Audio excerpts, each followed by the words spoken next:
Guys আজকে আমার কাছে 40 টাকা, আর এই 40 টাকা দিয়ে আমি 24 ঘন্টা সার্ভাইভ করবো। দেখা যাক 40 টাকা দিয়ে কি আমি 24 ঘন্টা সার্ভাইভ করতে পারি কিনা। চলেন যাওয়া যাক। গাইস এখন আমি বাসা থেকে বের হয়ে গেছি। তো গাইস এখন আমার 10 টাকার ভিতরে খাবার খেতে হবে, কারণ 10 টাকা বেশি আমি সকালে খাবার হিসাবে খরচ করতে পারবো না। তো গাইস চলেন যাওয়া যাক।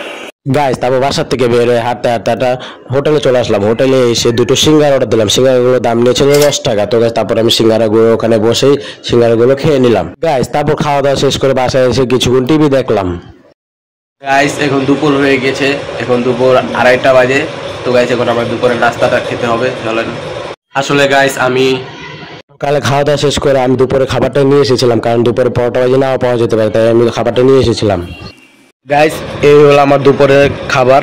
তো গাইস একটা পরোটা আর একটা ভাজি, এই দুটার দাম কিন্তু 20 টাকা। গাইস নাস্তাটা কিন্তু অনেক মজা হয়েছে, কিন্তু একটা পরোটা তো তাই পেট ভরে না। A few moments later. Guys দুপুরে খাওয়া শেষ, এখন আমি একটু ঘুমাবো। 1 hour later. তো গাইস অনেকক্ষণ ঘুমালাম, এখন দেখতে পাচ্ছেন রাত হয়ে গেছে। তো এখন আমার কাছে আছে আর 10 টাকা, আর এই 10 টাকা দিয়ে আমার এখন রাতের খাবার খেতে হবে। দেখি 10 টাকা দিয়ে কী খাওয়া যায়, চলেন যাওয়া যাক।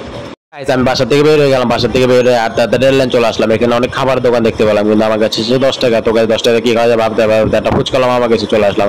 তো গাছ 10 টাকা দিয়ে ফুচকা ছাড়া আর কিছু পাওয়া যাবে না। তো গাছ তারপর মামাকে চেয়েছে আমি ফুচকা অর্ডার দিলাম, তারপর মামা আমাকে ফুচকাটা দিয়ে দিল, তারপর আমি ফুচকাটা খেয়ে ফেললাম। গাইস আমরা সকালে দুটো সিঙ্গারা খেয়েছিলাম, যেটার দাম ছিল 10 টাকা, আর দুপুরে একটা পরোটা একটা ভাজি খেয়েছিলাম, যেটার দাম ছিল 20 টাকা, আর রাতে ফুচকা খেলাম, যেটার দাম ছিল 10 টাকা। তো গাইজ আজকে আমরা 40 টাকা দিয়ে চ্যালেঞ্জটা কমপ্লিট করে ফেললাম। তো গাইজ এই 40 টাকা দিয়ে ঢাকা শহরে চলা অনেক কঠিন হয়ে, তারপর আপনার আজকে চ্যালেঞ্জটা কমপ্লিট করে ফেললাম। তো গাইজ ভিডিওটা ভালো লেগে থাকলে চ্যানেলটাকে সাবস্ক্রাইব করে দেবেন। ওকে, আল্লাহ হাফেজ।